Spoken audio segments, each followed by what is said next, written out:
আসলে তো আমি বাংলাদেশে আবার গ্রামের বাড়িতে আমার আব্বা আম্মার সামনে দাঁড়ায় আছি।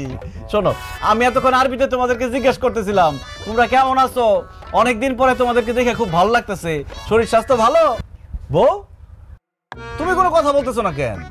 আর তোমার জন্য যে সৌদি থেকে আমি ক্রিম, লোশন, শ্যাম্পু, সাবান পাঠাইলাম, এইসব কিছু মাখো নাই, দেখতে এরকম কালা লাগতেছে কেন? আমি যেমন আছিলাম তেমনই আছি। সৌদি আরবে গিয়া আরবের সুন্দর সুন্দর ফসা ফসা মাইয়া দেখে এখন আমারে কালা কালা লাগতাছে। লিখো আমি তো মজা করলাম। তোমারে আরাবিয়ান মহিলাদের থেকেও বেশি সুন্দর লাগতেছে। থাক, আর চাপা মারন লাগবো না। গ্রামের সবাইরে মিষ্টি খাওয়াবি, কবি যে সৌদি থেকে মতি নাইছে। ঠিক আছে বন্ধু, তুই টেনশন লইস না, আমি এক্ষুনি যাই গ্রামের সবাইরে কইয়া দিমু যে সৌদি মতিন আসছে।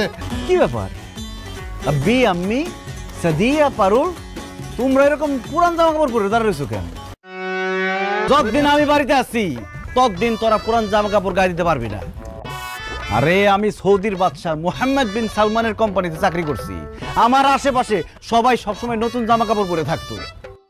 এখন তোমরা সবাই যদি আমার আশেপাশে পুরান জামা কাপড় পরে থাকো, তোমাদের তো বোন, আব্বা আম্মা, বউ মনে হইব না, মনে হইব খাদিম খাদ্দামা। খাদিম খাদ্দামা এটার মানে কি ভাইজান? আরে কাজের লোক ওই বাড়ির কাজ টাজ করে, বুঝবি না?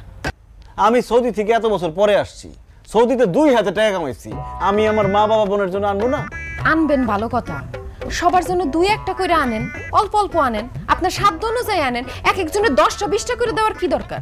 তোমার জন্য আনছি সবচেয়ে বেশি, 1 ডজন সাবান, 10টা শ্যাম্পু, 10টা লোশন, তোমার কানের স্বর্ণের দুল, গলার স্বর্ণের চেইন, বডি স্প্রে চেইন, এই লাক্সের মধ্যে যা যা আছে সবই তো তোমার।